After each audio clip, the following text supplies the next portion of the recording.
Distinguished delegates, policymakers, scholars, and practitioners, it is a privilege to address the IPSC State of Indo-Pacific Conference 2026 at a moment when the Indo-Pacific has become the principal arena where the future distribution of global power, prosperity, and stability will be negotiated.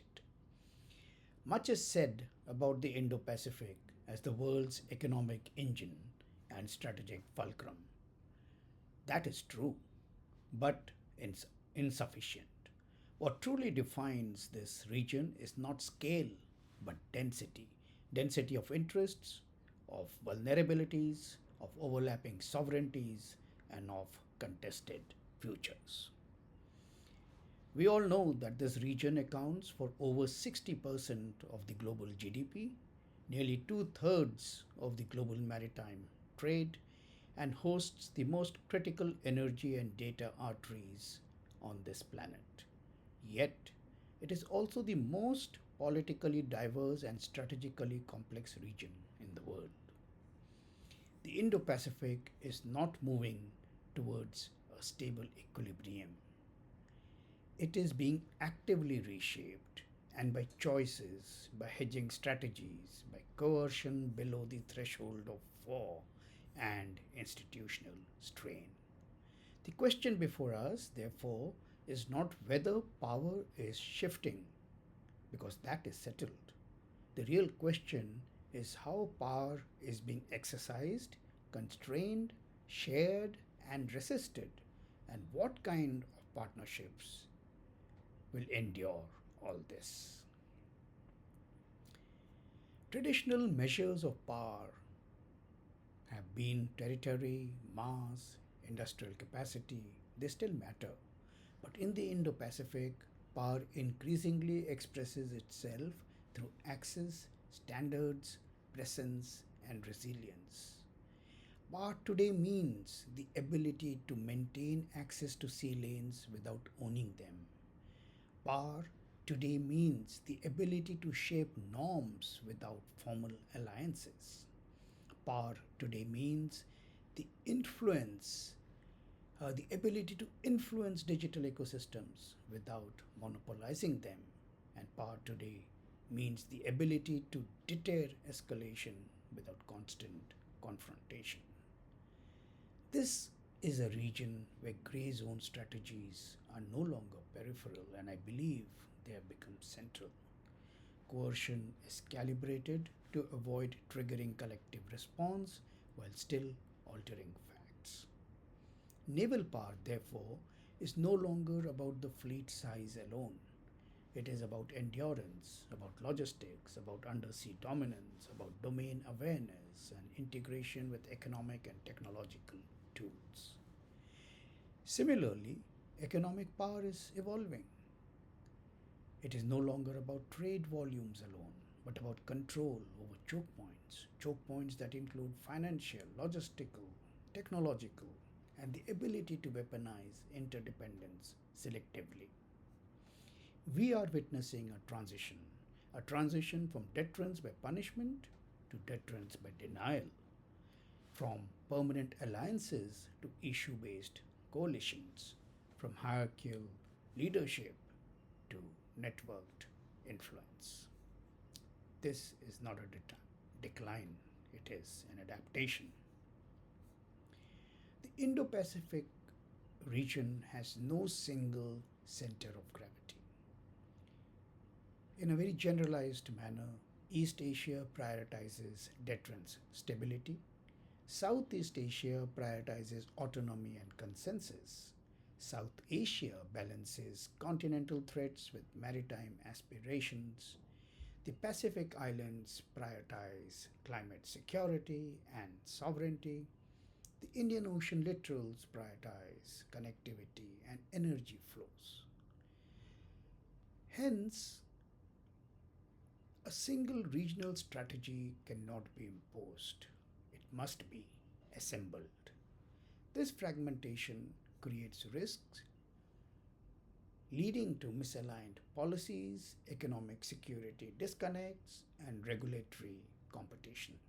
But it also creates opportunity, strategic pluralism, where states cooperate without convergence and align without subordination. Successful Indo Pacific strategies will therefore share three traits. First, modularity, partners engaging at different levels. Second, persistence, which is presence over posturing. And third, escalation control, which is preventing war matters more than winning narratives. Sovereignty remains central, but it is now asserted and not obsolete. Small and medium powers are no longer seeking protection through dependence, they are seeking agency through diversification. They welcome security cooperation but resist alliance obligations. They accept infrastructural financing but reject political conditionality. They support international law but avoid binary alignment. And that is what sovereignty is all about today. Today, sovereignty is less about isolation, more about choice preservation.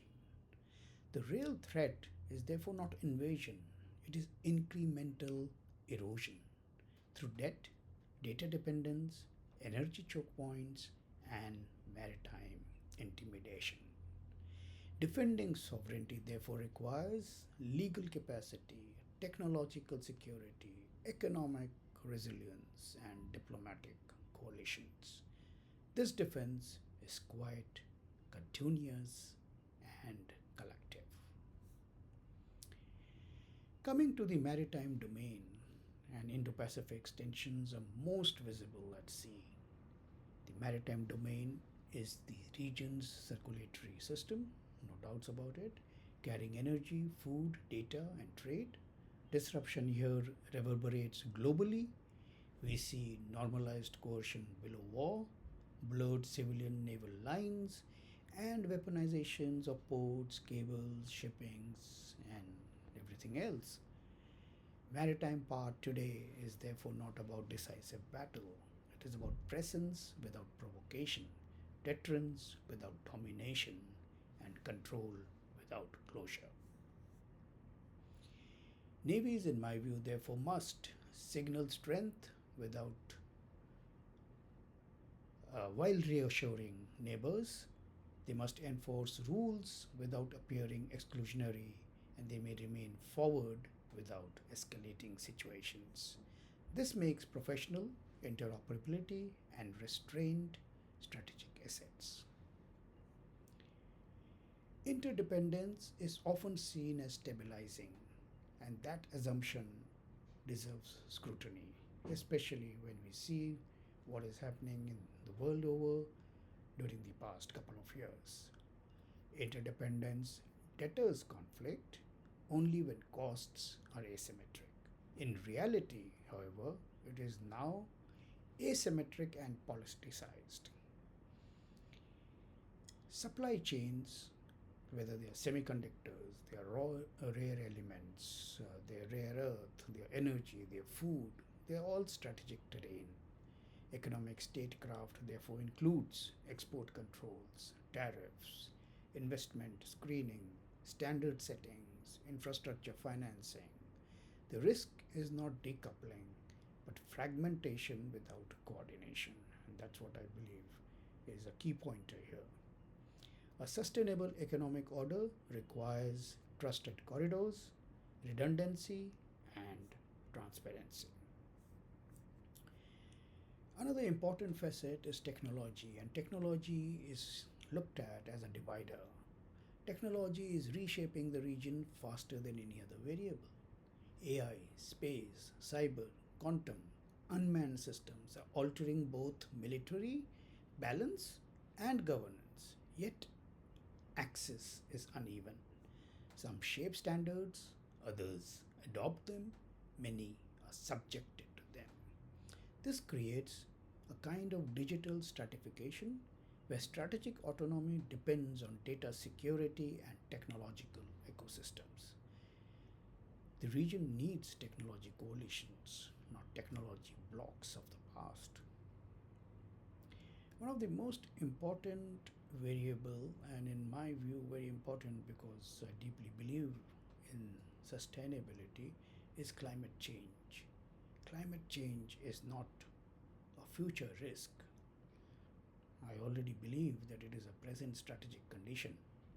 Sea level rise, water stress, extreme weather, and food insecurity are reshaping security priorities.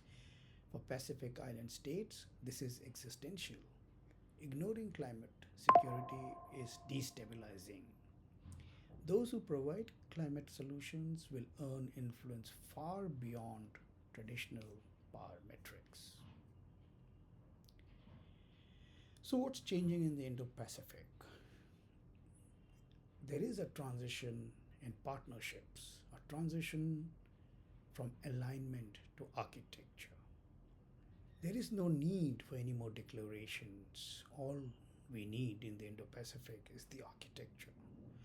Effective partnerships are inclusive, they are rules based, and of course, that could be debated for a long, long time now. And of course, partnerships are interest driven. They must respect regional regency. Stability will not come from great power choreography alone, but from cumulative choices by many, many states. So, what does one look at the regional future? And there are three plausible pathways as I look at it. First, managed competition, that means bounded rivalry. Second is fragmented order, which means blocks with friction. And third is strategic shock, which is cascading crisis. Which emerges depends on everyday decisions: managed competition, fragmented order, or strategic shock. To conclude this keynote address, I would say that the Indo Pacific is shaped by choices: how power is exercised, how partnerships are built, and how sovereignty is respected. Reimagining power means recognizing limits. Reimagining partnership means accepting diversity. And reimagining the future means acting before crisis force alignment. This region can remain open, resilient, and plural, but only if we choose, resource, and defend that future. I wish all participants and delegates to this conference a wonderful time ahead in the next few days, and I'm sure that such conferences always widens our horizon. I look forward to attending a few of your talks. God bless.